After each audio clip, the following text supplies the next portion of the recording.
వారాలు ఇక్కడే మాట్లాడు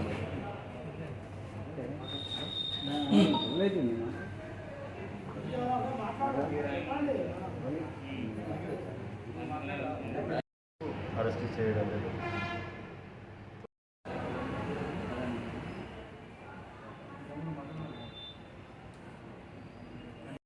మార్వాడీస్ చిన్న చిన్న కార్మికులకు కొట్టగొడుతూ వాళ్ళే ఇక్కడ అన్ని పనులు చేస్తున్నారు. దాంతో మా యువత కానీ మా ఉపాధి కార్మికులు కానీ పూర్తిగా ఉపాధిని కోల్పోతూ ఉన్నారు.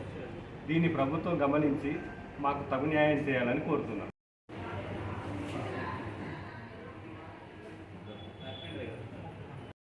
మీద నాసిరకం వస్తువులు అమ్మడం వల్ల మేము పనిచేసిన కస్టమర్లు మమ్మల్ని బదనాలు చేయడం జరుగుతుంది.